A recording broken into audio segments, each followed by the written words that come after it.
What's up, guys? Feed you information here. So this is going to be installment number 10 of the series, Stock Market Updates. And today is Thursday, October 3rd. Let's go ahead and play this music and get into this. So we have Box, Apple, Kraft Heinz, Wells Fargo, and Altria. Article number 1. We have Box today announced plans with Adobe to deeply integrate a full-featured Acrobat web experience, including powerful capabilities to modify, organize, sign, and collaborate on PDFs directly in Box.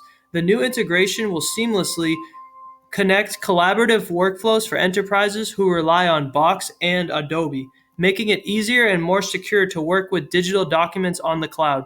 Quotation: business today need to securely collaborate across the extended enterprise of employees, customers, and partners in every part of their organization, said Jitu Patel, Chief Product Officer at Box. With our new integrations with Adobe Acrobat tools, enterprises will be able to work fully in the cloud. Mission critical processes like reviewing, approving, and electronically signing contracts or collaborating on confidential product designs will be simple and secure. No more version control issues, no more downloading files to the desktop, just simple, secure, and powerful collaboration. Adobe and Box share a vision to simplify and modernize how work gets done, whether in the office or on the road, said Ashley Still, VP and GM of Digital Media Adobe. By integrating the power of Adobe and e-signature tools within Box, our joint customers can seamlessly work with the billions of PDFs stored there without the need to open or switch apps. Since 2016, Box and Adobe have enabled users to quickly and seamlessly access, edit, and complete PDF-centric tasks and workflows right within Box. The new Box and Adobe Acrobat integration will enable users to seamlessly open PDF files from Box directly in the Acrobatic viewer and access essential PDF and e-signature tools so they can complete their workflows from anywhere on any device. So with the new integration, users will be able to take actions directly from Box to create high-quality PDFs, modify and organize existing PDFs, combine multiple file types, export PDFs, send a document for signature from the Box recommended apps experience, capture e-signature activity in the Box stream. All work done with Acrobat tools will be saved back to Box, preserving versions and making it easy to share and collaborate on the file and related workflows directly in the Box experience. Box and Adobe are committed to working closely on future integrations with Adobe Acrobat and Adobe Sign for mobile and web users to meet the needs of today's rapidly evolving workforce. The Box and Adobe integration will be available next year. All right, so that was article number 1. Sorry for muttering a couple words there. This one is hilarious, guys. So this is Apple. Russian man sues Apple after claiming iPhone turned him gay. This is the funniest title I've ever read. Russian man has sued Apple after claiming a mysterious message sent to his iPhone turned him gay, according to a report from the Moscow Times. The man, who the outlet names as D. Rajmalov, says that an anomalous English language message was sent to a cryptocurrency app on his iPhone in 2017, urging him, "Don't judge without trying."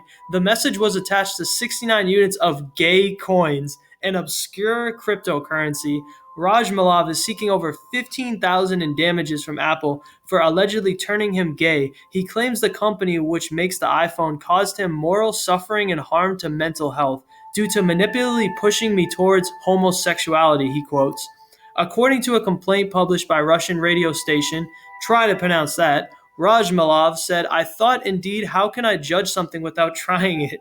and decided to try same-sex relationships, because someone just thinks that from a message. After the supposed trial run of same-sex relationships, Rajmalov seems to have entered into a steady romantic partnership, but claims this is a negative development.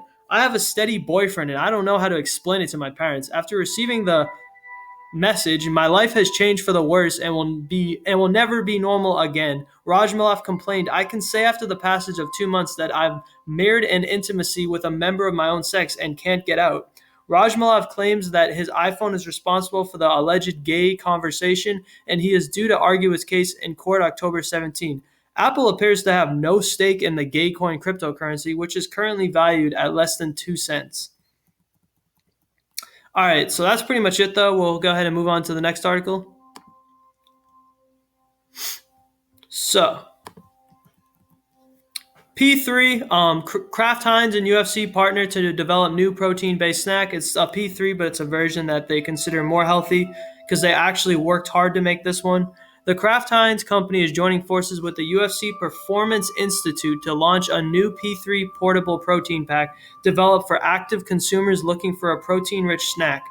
The new P3 pack features rotisserie seasoned chicken, that does sound good, pretzels, mozzarella cheese, and dried cranberries.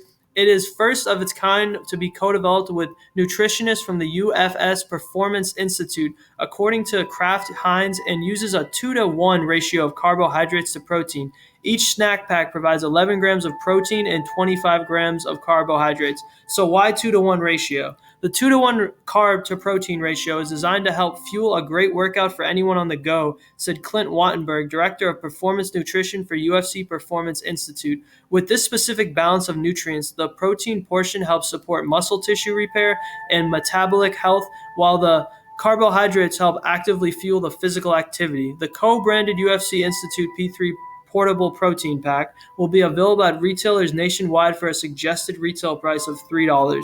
We know not all snacks are the same, and when people are looking to get things done, they turn to protein, said Ann Wasco, Senior Associate Brand Manager for P3. With our newest P3 pack, we're excited to give our consumers a high-protein snack designed just for them with our partners at UFC. In 2018, Kraft Heinz and UFC announced their partnership to name P3 the official protein snack of UFC. The partnership was extended in 2019. But will it be extended in 2020? Only time will tell. Next up, we have Wells Fargo.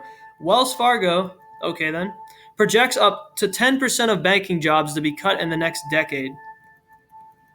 Advancements in technology will lead the banking industry to see a massive reduction in headcount over the next decade, with a projected 200,000 jobs cut. According to Wells Fargo, estimates cited by Bloomberg, Wells Fargo's 225-page report outlines how technology could impact the U.S. banking industry, including how AI could reduce mortgage processing costs by 10 to 20%, while the use of big data and cloud computing could yield significant savings. So major banks have huge IT budgets. As you can see, JP's on top, Bank of America's second, then Wells Fargo, Citigroup, so on and so forth. So McKinsey predicted earlier this year that the headcount of front office workers will drop by almost a third with the rise of robots. Meanwhile, R. Martin Chavez, former global co-head of the securities division of Goldman Sachs, says that all traders will soon need coding skills to succeed on Wall Street. I would believe that, though, sadly, because I don't want to learn coding. And while it may not be related directly to tech improvements, several major banks have already initiated cuts. Wells Fargo recently announced 400 job cuts to its customer service center following 120 layoffs earlier in the year, following an announcement from last year that it would reduce its overall headcount by up to 26,000 workers. Similarly, Citigroup CEO Mike Corbett said tens of thousands of call center workers could be replaced by machines that radically change or improve customers' experience while cutting costs. I just want to say this, guys. I've never had a better experience with a robot than I have a person. The people make it so much easier. The robots never answer my questions. It drives me nuts. I'd rather a person, so that is BS. That's only going to help the company. That's not going to help the customer. Higher tech investments in conjunction with large-scale headcount cuts could allow banks to boost efficiencies while keeping costs low in the long term. This magnitude of job cuts would represent more than 10% of total bank jobs, per Mike Mayo, a senior analyst at Wells Fargo Securities. Back office, branch, call center, and corporate employees are being cut by about a fifth to a third, whereas jobs in tech sales, advising, and consulting are less affected. Mayo also points out that it can usher in the golden age of banking efficiency. The banking industry spends $150 billion annually on tech, higher than any other industry in the U.S., which should ultimately lead to lower personal costs. Major bank tech budgets are at a high. JP Morgan Chase, Bank of America, and Wells Fargo had tech budgets of 11.5, 10, and 9 billion, respectively, allowing them to roll out advanced digital features that help attract customers while cutting personal costs. All right, we could finish this, but we're not going to. Next article. I'm trying to keep it short sometimes for you guys. I just had a 17-minute video yesterday, so Joule CEO Kevin Burns to step down, replaced by former Altria executive Casey Crowshithwaite. I know I did not pronounce him right. My bad. So, Kevin Burns has resigned as Joule CEO and will be replaced by former Altria executive Casey. The embattled e-cigarette company announced Wednesday Altria invested $12.8 billion for a 35% stake in Joule late last year, placing a huge bet on the vaping company. Tobacco giant Altria's shares are down nearly 18% this year.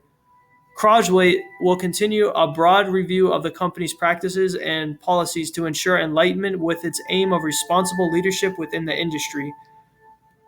The company also announced it will suspend all broadcast, print, and digital product advertising in the U.S. It will not lobby the Trump administration on its impending policy to remove flavored e-cigarettes from the market and will comply with the final policy when effective. Burns joined Joule in December 2017 while it was growing rapidly and becoming the best-selling e-cigarette brand in the U.S. Parents and teachers were warning that Joule's devices were incredibly popular among teenagers. Federal survey data in 2018 showed an enormous spike in teen vaping, prompting the Food and Drug Administration to demand that Joule and other companies fix what the agency called an epidemic. Joule said it would stop selling fruity flavors in stores and shutter its social media accounts. These efforts did not appear to stem teens' appetites for e-cigarettes. A new federal survey showed another increase in teen vaping, with more than a quarter of high school students using e-cigarettes. An outbreak of a mysterious lung disease has thrown the industry. And I called this, guys. I said, I swear there's something that's going to go wrong with these e-cigarettes. At the end of the day, it's still smoke, whether it's vapor or not. Like, there's something that's going to be in it that's going to affect you if you overuse it. And my thing is, even though they talk about teenagers and high schoolers and stuff, what about the people that are like my age and like that age in general, 20-ish, like the 20-ish people at Amazon and at all these companies that I've worked at, like, I shouldn't say so much worked out because it just got popular this past 2 years or so, but everywhere I go, I see people using these Joules, and it's just like, dude, that's not okay. Like, it's just as bad as cigarettes at this point. But anyways, for my Altria investors, I'm not trying to have any hate on your investment. I hope it does well. Let's move on. Oh, never mind. That was the last one, guys. So if you enjoyed this video, make sure to throw a like. And as always, make sure to subscribe for more content like this. I'll have a more informative and better one tomorrow. This was just kind of a quick one that I threw together, but I hope you guys enjoyed it. I really love that Apple article. It just made my day. Feed you information, out.